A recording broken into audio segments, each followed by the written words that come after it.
made their sacrifice now.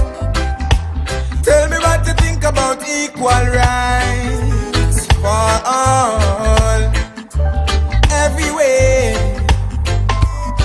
Say what you think, what you think, what you think, what you think about justice. What you know, what you know, what you know, what you know about love. Why all the segregation, all our but foundation. Oh, let us unite as one. Let us unite as one. Tell me what you know about love. Tell me what you know about hate that keeps us separated. Tell me what you think about equal rights for all in every way. Say what you think, what you think, what you think, what you think about justice. What you know, what you know, what you know, what you know about love. Good morning, St. Kitts. Good morning, Nevis. Good morning, world, and welcome to this edition of Policing with You. We are here, Superintendent Henry and myself, we are here mainly to say thanks to you, the general public, for everything that transpired during the general elections, even before that and after that. And we are here to thank you and also to speak about some other things. For one, I want to say thanks to Almighty God for His guidance, direction, for His protection, for just taking us through the general elections of St. Kitts and Nevis. We want to say thanks to the churches, the members. We know that there were churches and members out there who were just praying, who were sacrificing for this nation, because we were hearing that this election was going to be bloody. We were hearing that we would have had a lot of things on our hands, etc., etc. And so persons, they just really went out there and they prayed and they sacrificed. And we prayed and God delivered. And so we're here to say thanks. We're here to say thanks to GQ and to ZIZ for having us every week to share the word to you as to the do's and the don'ts, etc. And even to be here with us, we would have our talks and so forth. GQ, thank you so much. We want to thank you, the general public, because we came out, like I said, and we shared the do's and the don'ts about what should and shouldn't be happening on elections day, and the days, the weeks, the months before it. And for the most part, persons adhered to what we shared, and we're very grateful for what we saw. We're very grateful that persons were able to go out on election day and behave themselves, and that things just went smoothly. And so we're here today, and you know that the nation can just move on. We want to say thanks to the police officers who would have come on the show. Superintendent Henry, you would have been seeing him, hearing from him. Superintendent Francis, Superintendent Rogers, Inspector Edwards, Inspector Guio, Inspector Shauna Francis. So it's Alric Edwards and Shauna Francis Edwards, and also Sergeant Darrell Boone, Sergeant Thompson, myself. You know, we were all here sharing these do's and don'ts with you, and you participated. We appreciate that, and you went out and you showed us that you were willing and you were ready to do what we were asking you to do. And as Sergeant Thompson would have put it, I remember he was asking you to, you know, just go out and police yourself so that everything can, you know, each one could see about himself and do what he or she knows that he or she had to do. And that is what happened. And so we are very grateful. And we just want to say thanks. It is very important to give thanks. And we are doing that. So thank you so much, St. Kitts, Nevis, We appreciate you. We appreciate everything that transpired. Of course, there were some other little things that Superintendent Henry would speak about, especially in relation to the motorcade, that the victory motorcade that occurred thereafter. Superintendent Henry would be here to share certain things that transpired that we would have preferred would have gone differently. And so Superintendent Henry will come in at this time. Welcome, Superintendent Henry. Thank you, Superintendent Mills, for inviting me here and having me on your program again. It's always a pleasure to be able to come and speak to the public. You know, I'm always support the philosophy that if you educate the public, you would have less enforcement, and so an educated public would turn out to be a well-behaved public, and we have proven that. We were hearing that this election is going to be messy and police going to have a lot of work on their hands to do, but I was always confident in our people. I know our people know when to behave, and our people can behave, and they have proven me correct. They have listened to our admonishments. They have cooperated. On election day, I haven't heard of any instance where the police had difficulty in getting persons at the polling station or anywhere else to cooperate. Whatever the police asked, persons cooperated. There was no violence. Of course, there was a few flare-ups here and there. And, emotions would flare at times, and that is expected. That is understandable, but it was controlled emotions. Yes. Persons did not reach to the point where they became physical and violate other persons' rights. And so, while persons were expressive, vigorously sometimes, they were controlled, right, and did not turn to violence. Anything that the police had to really step in and take any serious enforcement actions. Yes. So we want to thank the general public for that, both leading up to the elections and on election day. Of course, there were a few instances where we've had to address reports of persons damaging or removing the paraphernalia of other parties. We dealt with those decisively. I think one person was arrested, and that particular problem did not continue. It did not escalate. We've also had, well, I must mention there was a fire that is still under investigation. But as I said, those were isolated incidences. Those were not widespread and prevalent incidences, and we are really thankful for that. And we cannot say thank you enough to our people. And we really urge you to continue this good behavior. We know that there are some persons who will not be as jubilant, as happy. We want to thank those persons for their restraint also.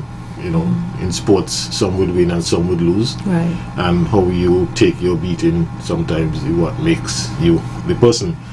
And so we ask those persons who may not have been as successful as they would have liked to take it in good faith and let us resolve to get up and dust off and continue the nation building, which is all of us responsibility. Right. Superintendent, you indicated about the motorcade. Yes. We have to mention some of the things that we don't like, because we don't want people to think that everything they did was good. That motorcade, it was very huge. Yes. It's one of the biggest motorcade that I've ever seen. And of course there was some challenges in terms of managing the flow of the motorcade. But the thing that really that we frown upon is the conduct of drivers. A lot of the drivers overtaking. You are in a motorcade, you're in a procession, and because you want to get to a different position in the procession, maybe close to the sound system or maybe closer to the front, persons were just overtaking indiscriminately around corners, and in areas that you expect traffic to be coming in the opposite direction, and the road is narrow. You cannot accommodate 3 lanes of traffic. Right. And so we had situations where persons were overtaking a long line of vehicle overtaking the line that is already there in the possession, and then they confront a vehicle approaching in the opposite direction. Now everybody is stopped because they cannot continue, and the person who is coming in the opposite direction cannot continue, and so the whole road is blocked.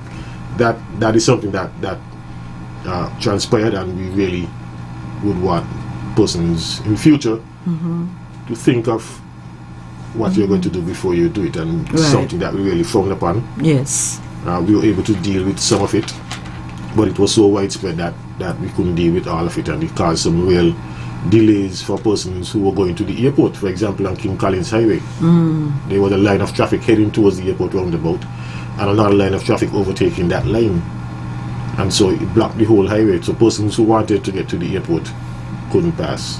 Wow. And so it was a nightmare at some of these junctions. The motorcycles, they too added to the problem. They were overtaking and riding in and out of the vehicles, pop wheeling as we call it, driving on one wheel. Sometimes there are 2 persons on the motorcycle and they're riding on one wheel. That was reckless, dangerous, and it resulted in the serious injury of one young lady who is currently in hospital in ICU, fighting for her life. Wow. I'm happy that was the only one. Even though it was one too many. I'm happy that it was not very much more widespread, and more persons weren't injured. And those persons really need to consider their actions. Those persons who are riding motorcycles, consider your actions. How could it affect other persons? Now, this young lady, she was not the driver of the motorcycle. She was the pillion rider, and now she's injured seriously. So have consideration for your passengers. Have consideration for other road users. If you're on a motorcycle and you're riding with your wheel in the air, your front wheel in the air, and you happen to lose control of that motorcycle, the motorcycle is going to continue, and it's going to struck someone or some other property, somebody else's property, and cause serious damage. Right. Could even cause death. Right. So consider how your actions could affect other people. But apart from those occurrences, the motorcade ended in without any other major incident. It was a success as far as we are concerned, because the majority of persons got in safely, and there was no widespread damage or injury to persons. Okay, well, thank you very much for that overview, Superintendent Henry. I'm really hoping that persons would recognize what their decisions can cause, as you spoke about that situation with that young lady who is now fighting for her life when it was supposed to be a joyful occasion, an occasion where you got to enjoy yourself, and then because of this kind of behavior, somebody now is fighting, and I pray that she can pull through. But these are the things that people need to consider before they do these kind of things that were happening. But like I say, we are really happy that the vast majority of people would have conducted themselves properly, and that things went well. And so, like I said, because this morning is really a morning mainly to say thanks, we end on that note again. You stepped out. I was going to end on that note before we go to a break, but we'll just continue for a moment more. What I wish to say at this time is that police officers, the general public would recognize that we move out from one big activity to another, and then another, and then another. Because, we had a music festival, we had cricket, we had the general elections, we'll be having cricket coming up again, and so forth. And so we, as police officers, we have to be the ones to be enforcing the laws when these activities are happening, and even the preparation for these activities, etc. And so sometimes persons really don't recognize what it is for the family, relatives and friends, the parents, the children, the spouses, the other relatives and friends of police officers. Sometimes persons would not stop to recognize what it is for these people who have to give up the loved one every time, like when everyone else is looking forward to enjoying his or herself at these functions.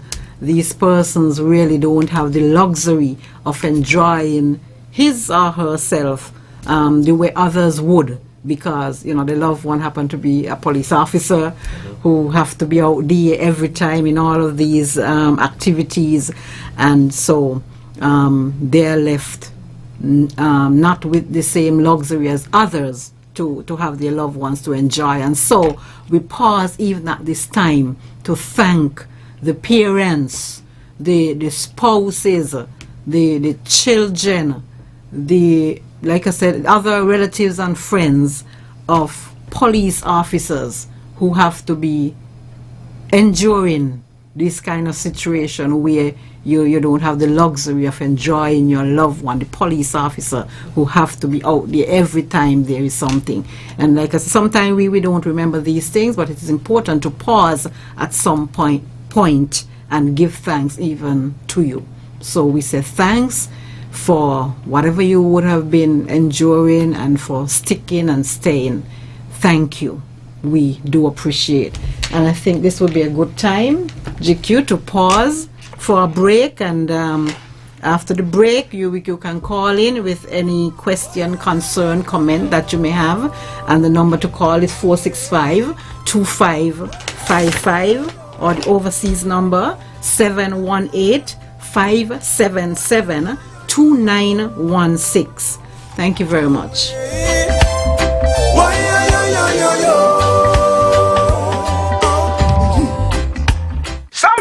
This summer is going to be crazy. A crazy summer to remember at the Cable. Win cash, TVs, and other cool prizes when you sign up for internet or Ultra TV services at the Cable all summer long. Isn't this crazy? 3 lucky winners will win $100 every week, and one wins $500 every month. On top of that, tablets and TVs are up for grabs. Signed up for new internet package as low as $97 per month, or TV for only $60 monthly for over 90 channels. Whether you're a brand new customer or ready to come back home to the Cable, this promotion is for you. So don't miss your chance to win crazy summer prices. Sign up or pay your bill in full today at www.thecable.net or in store at the Cable office on Keon Street. Promotion ends September 30th, 2022. Terms and conditions apply. Summertime!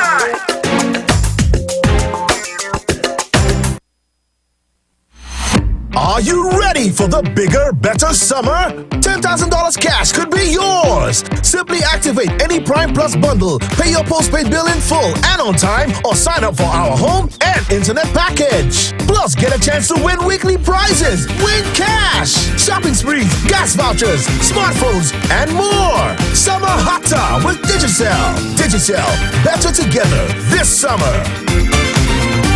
Get the drive with Lucozade Energy. Buy Lucozade and enter for a chance to win the grand prize of a Toyota Hilux. Plus, win up to 500,000 instant prizes, including Fitbit watches, GoPros, earbuds, Amazon gift cards, and free Lucozade. To enter, buy one of the Lucozade Energy promo bottles and look under the cap for your code. Enter it online or send it via WhatsApp, see press, and social media for details. Buy, win, and get the drive with Lucozade Energy today. Lucozade, taste the energy.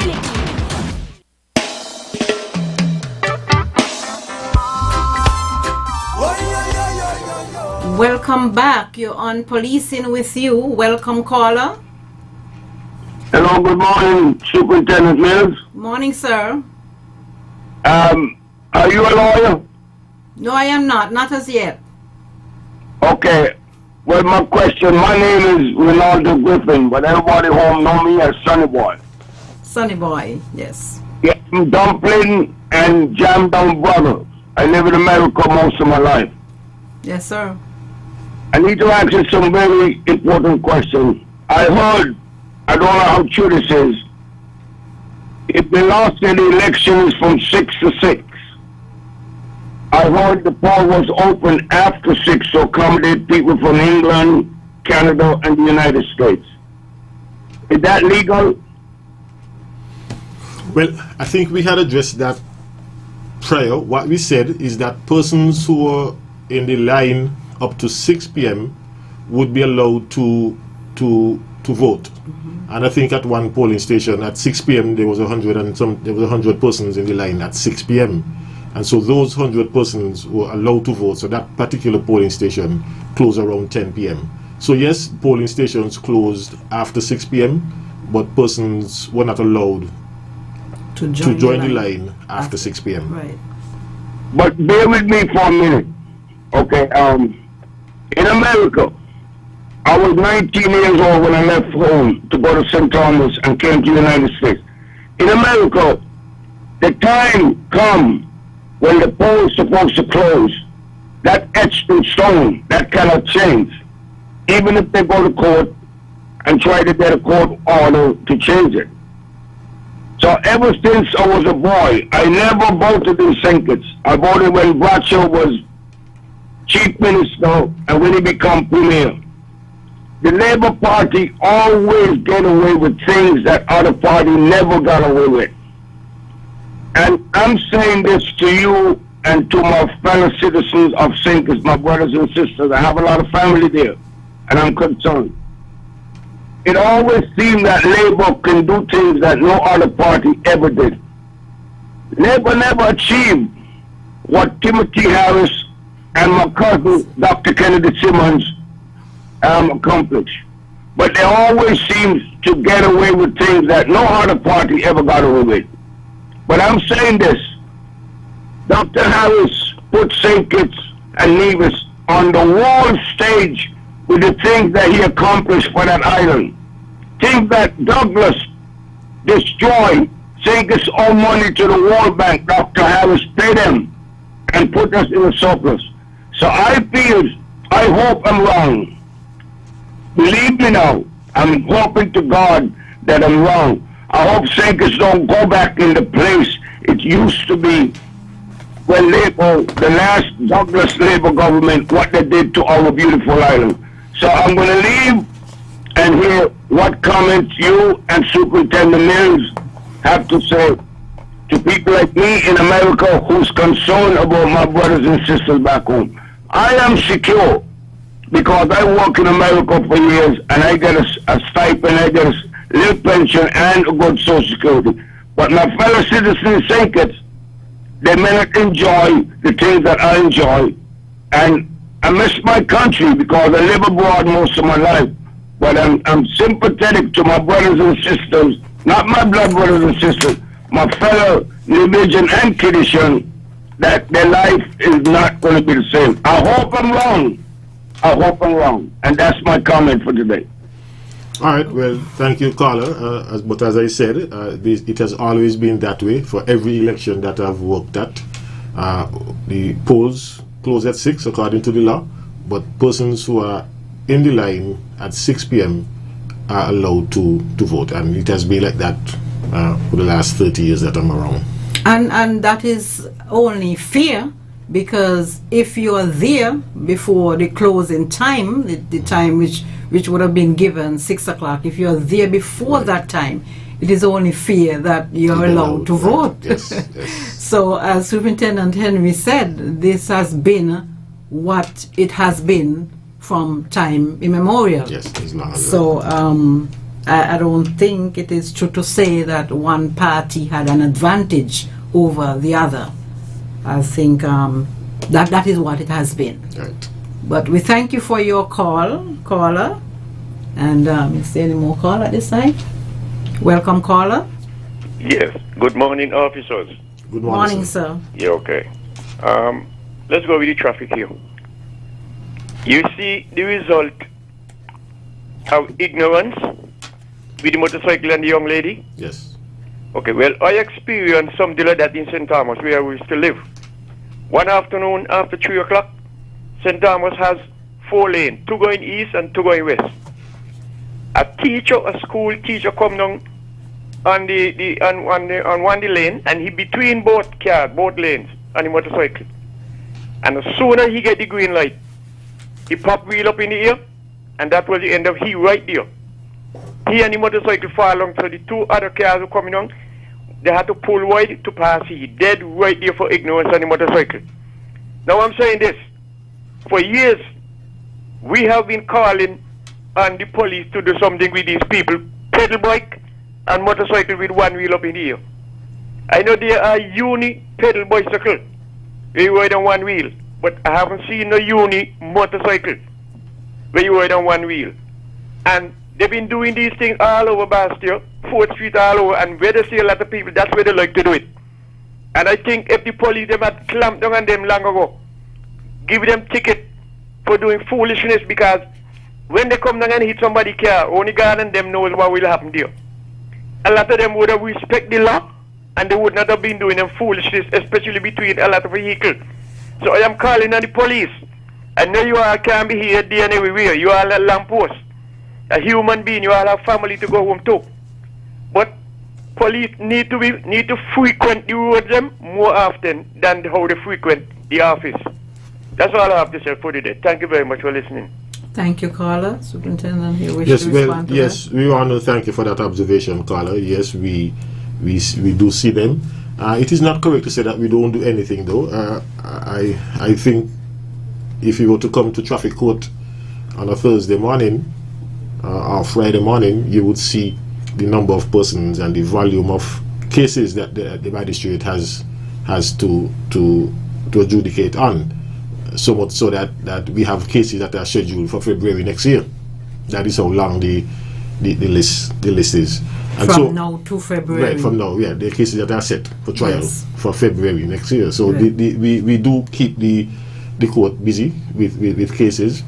But I don't think you would have a situation where we would be able to totally eliminate every traffic offense, every reckless driver from our roads. You would always have these popping up here and there. But we continue to do our best to control it so that it doesn't get to crisis proportions. Okay, thank you very much. Another caller. Welcome, caller. Yeah, good morning. Good morning. To everybody there, inspectors, our inspector, and the radio host. I have a question. I remember one day I called into the program, traffic it was, and when I observed that wall, that's the only how I could, like a dividing wall, coming from just outside or before you go into Connery. That wall there, which I know really is painted yellow. And the officer at the time, I will have to agree with her, honestly said she didn't know about the wall.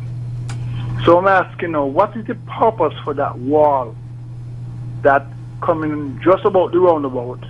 When you're coming into town, you can either go Kim Collins Road or go down Factory Road or go across F.T. William. What is the purpose for that road, that wall? Somehow I believe that it's going to be detrimental to drivers. That's just my feeling, and I hope to God not. So can you explain to me, Inspector Henry? Mm-hmm. I'll listen off here. Well, I believe it is a separation to separate the lanes. There is a turn-off lane for vehicles that are going onto the Kim Collins Highway to separate that traffic from the roundabout. And it is to prevent persons from crossing over at a time when it might not be the best time to cross over. So once you have already committed to be in the roundabout, you cannot at the last moment cross over to go into the lane to go into Kim Collins. And if there was just a line, you would have persons doing that. And so I think the divider is to ensure that once you would have committed to going into the roundabout or committed to go into Kim Collins, you cannot change your mind at the last moment and cross over. That would increase the risk of accidents. And so this divider is to prevent persons from doing that. You know, some persons have complained that it's dangerous, but I believe if you're driving within the speed limit, if you're driving cautiously as a prudent driver would, I really do not see see it as a problem. The persons just need to be cautious in their driving and to observe the various obstacles that are in the road and avoid them. If there is a dividing lane there, if there's a divider in the lane, then do not go and run on the divider. Stay in the lane. And persons just need to be extra cautious, particularly approaching the roundabout. And I'm certain that we would all be safe. The majority of persons go through that roundabout daily without any problem, and so it is not impossible to do safely. So again, we just want to admonish our drivers to be extra cautious whenever you're approaching the roundabout, knowing that there is this dividing lane, and make your decision early whether you want to go into the roundabout or you want to take the turn-off lane to go to King Collins. We have another caller. Yes. Welcome, caller. Hi, good day. I'd like to make a contribution towards your police unity program. Yes, we are here. Go ahead, please. Okay, good day. My concern is regard to police and the service, and they have been contributing, obviously, the community for the past couple of years. Can you speak up a little louder, caller? Yes, I was saying my call really this morning is regard to the police service that we have been getting for the number of previous months coming up to the election over the past 2 years. Now we got a new inspector who I have full confidence in. We hope to see the morale of the police force being upped a bit. The discrimination, the abuse, and stuff like that. We're hoping that the new government would be able to ensure that the community is kept safe in a way that we don't, experience too much, in fact, no police brutality. I myself, as a retired national, have had that experience of being brutalized in many ways by the police. So I'm hoping that this new administration would ensure that all this is done and you weed out the bad weeds from in the police department. That's my contribution. Thank you very much. Thank you very much, caller. You wish to speak to that? Okay, well, let me take that. What I would say, caller, is that yes, we are aware that we have officers who would do things that they're not supposed to do. Like I was saying to a young lady just recently, that this is that anywhere you go in whatever institution, you would have the good, the bad, the ugly, unfortunately. And so things would be happening, and it's for us to deal with things when they happen. There are systems in place to deal with officers who would be doing things that they're not supposed to do, and we have been seeing those systems working.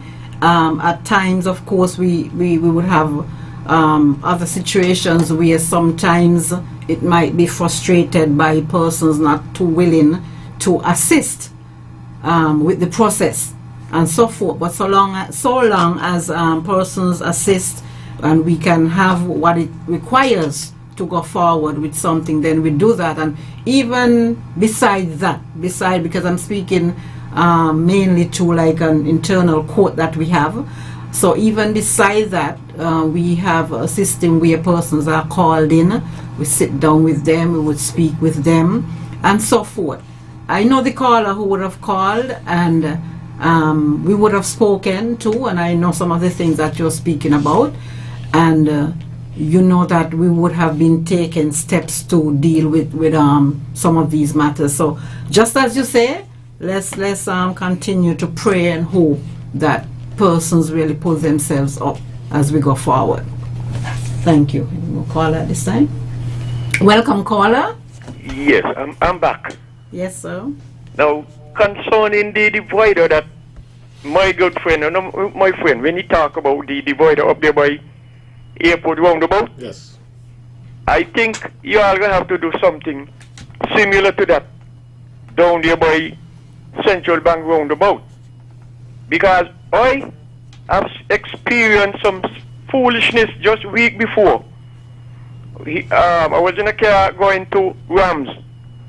And when we were getting close to the perimeter of the roundabout, a car come from behind, wanted to go Frigate Bay, and he overtake. And the car that I was in let me say it to you, 2 senior citizens was in the car that I was in, me and the driver. And the driver had to pull hard in the grass to avoid the one who overtake and he collide. So I said, well, this here seems like he need a divider lock up there by airport roundabout. So you all please look into that because a lot of people keep doing a lot of foolishness across there. If they want to go frigate bed, stay behind the vehicle in front. And when they reach the road, they make the left and go frigate bed. Won't come and cut in when you think it's time for you to go up on the frigate bed road. So please take a look into that for me, officers. Okay. Thank you all. Thank you, caller. Thank you. Yes. Any further? Welcome, caller. Good morning. Good morning. This is Dumpling speaking. Morning, Dumpling. Morning. I just be down by the ferry terminal, by the bus stand. And when you are send police down here, the police come down to the work, you know, they're on the phone. They're all behind there, over by the bakery. And the 2 women were in the blue clothes. They don't work hard. Hard.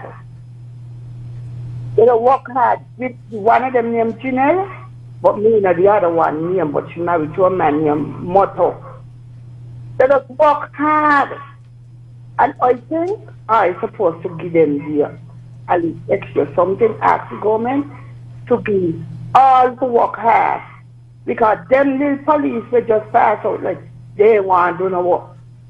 So I must talk to them because sometimes they have to look after the busmen and them straighten them up, from hindering them, blocking the road to go out, and got the traffic jam where people come to drop off people to go on the ferry or pick up, and they may not assistance. 1 or 2 of them might do it.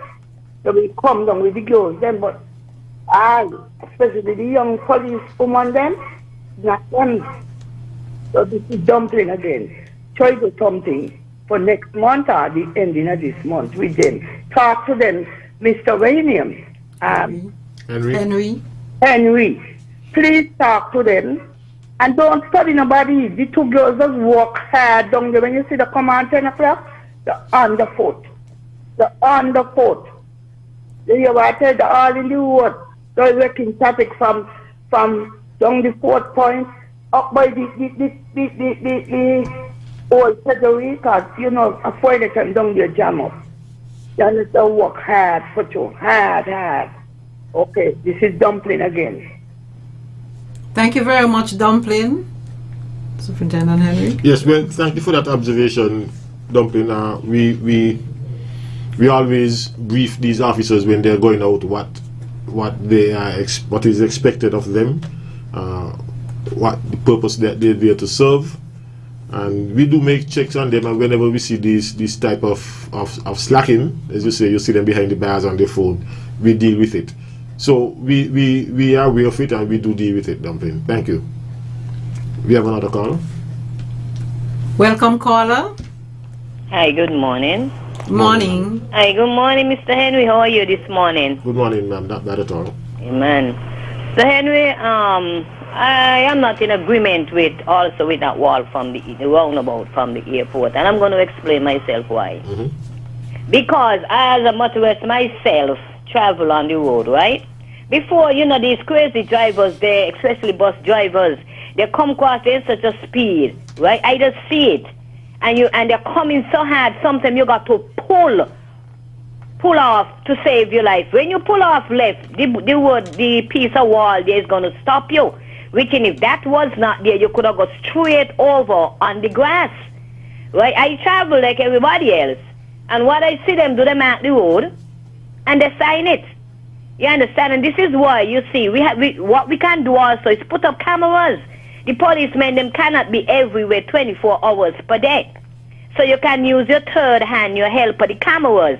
So you get tickets in your mail like that. Bam, bam, you want to know when did I do the pictures, the speed, everything, whatever happened, what was going on at that moment. But that piece of wall there, I think, is a trap. And it's a trap for innocent people. innocent bystander like myself who would obey the traffic rules and do what is correct. So I hope you understand what I'm saying. Because if you're going to put that there around the island, you have many more areas, you're going to have to put walls like that. I'm telling you. You understand? So I don't agree with that piece of wall there. And up to day before yesterday, I think somebody sent me a WhatsApp with a vehicular pickup over that same piece of wall. You understand? Something you got to run for your life from different drivers. So where you going to run to? You know, so that more trap to me than anything else. Now, Mr. Henry, school soon reopen. And around my corner, you live up here. I'm going to put you on the spot. Around my corner there by the pump. Oh my God, that's a double trap. I call in every Wednesday, every Monday sometime, and I spoke about this. Please, we have thousands of school children go to these 3 schools, Beach Island Primary, Washington Archibald, and the Bastille High School. Only the grace of God does save my fence. You know where I live. Sometimes I see you going across the, and I know you don't. I see you one time, miss it by a blink, somebody nearly clean you up in the corner. So do me a favor if you can, Mr. Henry. Please put speed bump there. School soon reopen. The child that I save, it could be my own. I don't have no fight, no dog in the bull race, okay? But I care for other people's children, and I see how crazy these people drive every day. You know where I just be sitting every day, Mr. Henry. I see it. Sometimes I scream. Sometimes I scream. Become a wall. Right now, you know what, Mr. Henry? My wall is a sign. Somebody right up there blow horn, and I'm telling you it's working miracles. Yes. Why should it take my fence? You see it? Yes, I thought it was you. No, not me. Somebody nearly get clean up round there one day, and they decided to come back and right on my wall, blow your horn. Blow your horn. And it's working for some people, but some people are still ignorant. They are not obeying, I must say, the sign on the wall. So please, school soon reopen. Please do something for these children. You have a blessed day, Mr. Henry. Thank you. Yes, Miss Neighbor, I am aware of the particular corner that you're referring to and how dangerous it can be. I'm gonna give you my commitment now that I would do my best to see how we could have speed bumps installed in that area. Because yes, I agree with you, it is a dangerous curve, and children frequent that area during the school time, and we do not know. We hope that it doesn't happen, and so I would try my best to get speed bumps in that area. So I give you that commitment, my neighbor. Okay, if there's no any more caller. Well, welcome caller. Yes, good morning, Henry and Mills and morning. GQ. My morning, question is the helmet in law, wearing of helmet on a motorcycle and quad bike, is it law? Yes, it is. So you say it is? Yes, it Yes, is. it is. Yes. But well, in my opinion, I think that need to be enforced more. Because Yes. quite often on the road there, I've seen a lot, probably 90% of those on motorcycle and quad bike without, and the pedestrian behind them without helmet. So I think that need to be enforced a little more. Thank you. Thank you for that observation. Okay. Well, I think we have no more caller at this time, and so this is a good time to Yes, to wrap up. Well, just before wrap up, Superintendent, I just want to bring some information to the general public. I think by now everyone would be aware that the inauguration ceremony, that is the ceremony where the elected representatives will be sworn in at Warner Park this Saturday at 4 p.m. Of course, we expect it would be a grand event, a major event where the stadium would be filled, if not to capacity, and so we would have to have some traffic management around that vicinity. So we would have certain restrictions, the same restrictions that you're accustomed to whenever there's a major event at Warner Park. Victoria Road would be one way, traffic would only be allowed to travel upwards, parking would only be allowed on one side, Similarly, on East Park Range, traffic could only flow in one direction. Parking is only be allowed on one side. Lozak Road, we would want Lozak Road to be reserved for special parking. The pavement outside the entrance gate, that's the parking lot opposite the football house, that we would want that to be free of vehicles, because we anticipate that there would be a large number of persons going into the stadium, and so we would want the space to be utilized by the pedestrians. Excuse me. So there will be no parking allowed on that parking lot on Lozak Road opposite the football house. We would have special parking inside the stadium for specially invited guests and other dignitaries, government officials, and senior officials of the government. They would be permitted to park inside in designated areas. They will know where their designated areas are, and they will be given specific car passes. So members of the public, general public, we admonish you not to try to enter the park with your vehicles. The entrance for the public would be on Lozak Road, the main entry gate on Lozak Road. That would be the entrance for the general public. Only persons with special car passes will be allowed to drive in, and I just indicated those would be senior government officials and other dignitaries, other specially invited guests. They will be allowed to drive in. They would have the appropriate accreditation to do that, and we ask again for the full cooperation of the public. We know that you know how to behave because you have done it, and so we expect that you would come to the stadium on Saturday with that same good behavior. The police will be on hand to direct you to the seating areas, which areas are for certain persons, and again we ask for your cooperation and for you to be on your best behavior. We know that it is a jubilant occasion. Persons will be in a celebratory mode, but we ask you to do so responsibly, respect the persons around you, and conduct yourself in a way that is fitting for the occasion. We don't want the occasion to be marred by any incident. I'm certain that your ministers, your representative will not be happy, and so do it so that we would all be proud of you. As I said, we know you can do it, and so we expect the good behavior from you on Saturday. Right, because they would have demonstrated that. Demonstrated that they can, yes. Great. Well, thank you very much. We have come to the end of another Policing with You. Thank you very much for being with us. Thank you for your calls. Thank you for your suggestion, your comments, and what have you. We appreciate the fact that you were here with us this morning, and we appreciate the way that you would have conducted yourself. Again, we say thank you, and continue to just love up on each other, respect yourself and each other, and let's just have a good nation together. Thank you.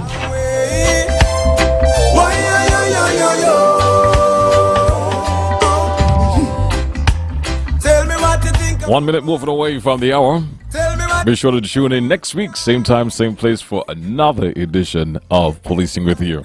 Remember, the hosts are rotated, so next week we'll either have Inspector Edwards or Superintendent Francis. Stay tuned and find out, though. The morning show is coming to your compliments: National Bank, The Cable, Digicel, Domino's, Quartz, and Smart Electronics.